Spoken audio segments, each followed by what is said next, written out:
Sekarang kita lihat ada beberapa perspektif yang mungkin perlu kita pertimbangkan.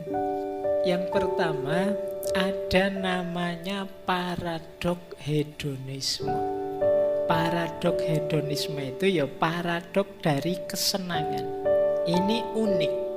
Dalam paradok ini ada pandangan justru kalau kita terus-terusan mencari kesenangan, ya kita tidak akan ketemu kesenangan yang sesungguhnya. Orang yang mencari kebahagiaan itu pasti dia tidak bahagia. Berarti orang yang mencari kesenangan itu kan dia belum senang. Loh, kalau hidupmu ingin terus Pak mencari kesenangan, berarti kamu terus tidak senang. Justru orang yang mengejar kesenangan, dia tidak merasakan kesenangan. Jadi ini menarik paradok ini. Orang yang paling ngotot mengejar kebahagiaan biasanya justru orang yang paling tidak bahagia. Orang yang bahagia itu ya orang yang bisa menikmati situasi, kondisi, kapasitas dirinya sekarang saat ini. Jadi bukan orang yang mencari kesenangan, tapi orang yang bisa menyenangi situasinya. Bukan orang yang mengejar kebahagiaan, tapi orang yang membahagiai hidupnya saat ini. Nah, ini namanya paradok hedonisme. Di situ saya kutipkan pandangannya Viktor Frankl.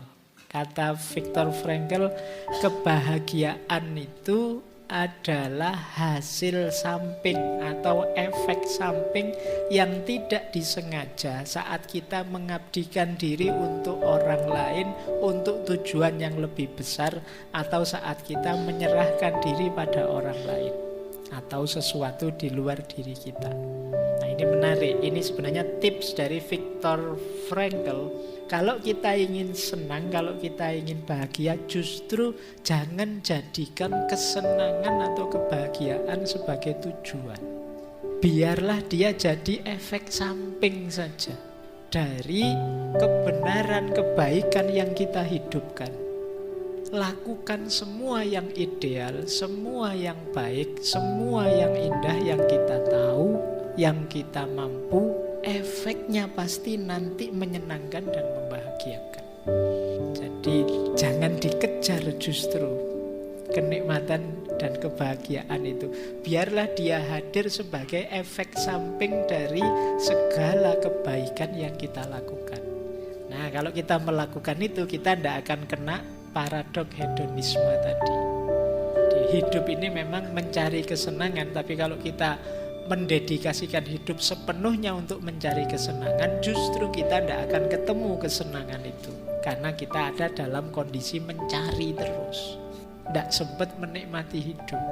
Maka nikmati saja hidup kita, jalankan saja kebaikan, kebenaran yang kita tahu. Di antara efeknya pasti nanti kita ketemu kesenangan dan kebahagiaan. Oke, ini perspektif pertama. Perspektif kedua yang mungkin penting kita renungkan. Ini juga banyak dibahas orang belakangan, namanya hedonic treadmill. Hedonic treadmill ini penyakit yang lain. Kalau tadi kan orang yang mengejar kebahagiaan punya penyakit hedonic paradok. Orang mengejar kebahagiaan juga dia akan punya penyakit hedonic treadmill. Hedonic treadmill, hedonic itu kesenangan, treadmill itu ya treadmill, alat kita olahraga statis itu. Ini istilah dari satu artikel sebenarnya yang nulis Brickman and Campbell. Artikelnya judulnya Hedonic Relativism and Planning the Good Society. Jadi hedonic treadmill itu kalau kalian mengejar kebahagiaan terus, seringkali pada akhirnya justru kalian jatuhnya pada level awal ketika dulu kalian belum bahagia. Kalian merasa seolah-olah sudah jalan jauh, padahal masih di situ. Treadmill itu kan begitu, kalian jalan terus seolah-olah sudah sampai mana, nanti sebenarnya masih di situ. Jadi hedonic treadmill itu menggambarkan pada saatnya kebahagiaan kebahagiaan, rasa bahagia, rasa senang kita akan kembali lagi ke titik awal. Pada akhirnya apa? Terus kita jadi tidak ada habisnya ini mengejar kebahagiaan ini. Kapan sih saya bisa puas itu? Tidak ada. Kenapa? Situasinya selalu balik lagi seperti awal lagi. Puasan kita seolah-olah tidak ada ujungnya. Contohnya ini coba. Misalnya, mungkin teman-teman ada yang kemarin lulus ranking 1, cum laude, menang undian, dapat jabatan, apapun itu. Seneng kan? Tapi kan tidak lama kan? Setelah itu balik lagi kayak sebelumnya. Biasa saja. Ikut ngaji filsafat. Mungkin yang awal-awal ini excited, masih semangat, milih duduk di depan, pokoknya semangat ya. Yang santri-santri lama, yang peserta ngaji lama itu sudah mangkate kelewes santai, lu duduk di belakang sambil ngerokok, wis biasa Pak Faiz gitu. Sudah bertahun-tahun ngikuti ngaji, wis koyo ngono-ngono wae. Sudah beda lagi. Awalnya excited, belakangan biasa. Ini contoh hedonic treadmill.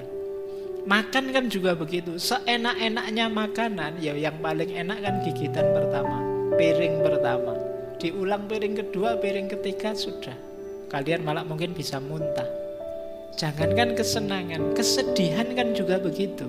Sesedih apapun kamu nanti balik lagi ke state awal. Viral rame heboh nanti balik lagi ke kondisi awal. Loh terus akhirnya kapan Pak saya benar bahagia itu? Kok rasanya stuck saja di tempat saja. Tidak ketemu-ketemu kebahagiaan itu. Kita sudah diberi kebahagiaan, terus kok biasa lagi, tidak senang lagi. Diberi kesenangan, biasa lagi. Ini yang disebut efek hedonic treadmill. Jadi kesenangan itu, selain ada paradok tentang tadi bahwa kalau kita ngejar kesenangan tidak ada akhirnya, justru kita tidak senang, ada paradok statis ini. Kita seperti hedonic treadmill. Segala macam emosi pada akhirnya balik netral lagi. Seolah-olah semua berawal di awal lagi. Kita sudah mencapai sesuatu, tapi terus jadi biasa dan kita punya keinginan lagi. Akhirnya berjuang lagi. Kesenangannya ada tadi. Terus kan kita heran lah Pak, saya benar-benar bahagia itu kapan? Nah, ini efek dari hedonic treadmill namanya. Ada sedikit tips untuk menghindarkan diri dari segala macam kebahagiaan yang absurd tadi. Tips dari agama sih jelas bahwa hidup ini jangan terlalu diambil hati. Kebahagiaan duniawi itu kan bukan kebahagiaan yang hakiki. Dia hanya lahwun, dia hanya permainan, dia hanya laibun, dia hanya sesuatu yang melengahkan kita. Kemudian dia hanya zina. Zina itu hanya perhiasan, kelihatannya indah tapi tidak hakiki. Dia hanya tafakhur, tempat kita bangga-banggaan. Seolah-olah kita itu hebat, seolah-olah kita itu luar biasa, padahal mungkin tidak. Tempat kita takasur, berlomba-lomba, banyak-banyakan. Itu kan semuanya tidak ada yang hakiki. Itu kalau versi agama. Mungkin lain waktu kita bahas ya. Ada banyak rumus untuk hidup. Kalau dalam Islam ada qanaah, ada zuhud, ada uzlah dan lain sebagainya. Nah, cuma ini tips sementara untuk kita tidak terjebak pada paradok hedonisme, tidak terjebak pada hedonic treadmill tadi. Yang pertama apa? Jangan bosan-bosan untuk nambah pengalaman yang positif. Kenapa jadi membosankan, jadi stuck di situ terus? Mungkin karena kitanya sendiri tidak mau gerak. Kita tidak nambah wawasan, tidak nambah pengalaman. Kita akhirnya diserbu kebosanan-kebosanan. Di hidup yang tidak ada tantangan-tantangan baru tentu saja membosankan. Kayak kita orang treadmill seolah-olah sudah jauh, tapi kita di situ-situ saja. Jadi jangan segan-segan nambah pengalaman. Kemudian yang kedua, temukan sisi-sisi menyenangkan dari setiap pengalaman. Temukan ada ragam kebahagiaan yang sebenarnya bisa kita nikmati, tidak sekedar yang kita kejar. Masih ada sangat banyak hal yang bisa kita syukuri, tidak hanya itu. Dan masih ada banyak hal yang bisa kita jalani untuk kita menemukan kebahagiaan. Kemudian yang ketiga ada lagi tips mindfulness. Jadi ketika kita diminta untuk hidup sepenuh hati, sudah sederhananya itu. Hadirkan diri kita di setiap detik, setiap momen. Sehingga nanti kita akan sadar betapa ada sangat banyak hal yang menarik, yang indah, yang bisa disyukuri tanpa harus kita judgmental, tanpa harus kita nilai. Menyenangkan, membosankan, membahagiakan, itu kan atribut-atribut, tempelan-tempelan yang kita berikan pada setiap peristiwa, setiap fenomena yang kita hadapi. Kalau di mindfulness kita diminta untuk nikmati saja, sadari saja, tanpa harus dijudge, tanpa harus dinilai macam-macam. Nah, yang terakhir tentu saja kita diminta untuk tidak mudah larut oleh kesan dan emosi yang muncul dalam diri kita. Ini nanti jadi kunci sebenarnya yang terakhir ini. Ya memang kita itu sering diseret, diombang-ambingkan oleh rasa kita, khususnya rasa senang dan tidak senang tadi. Maka sebenarnya kunci yang lebih penting untuk kita memenangkan pertarungan senang dan tidak senang tadi adalah kemampuan kita mengontrol, mengarahkan dan mengalahkan diri kita sendiri, untuk tidak diombang-ambingkan oleh emosi kita sendiri.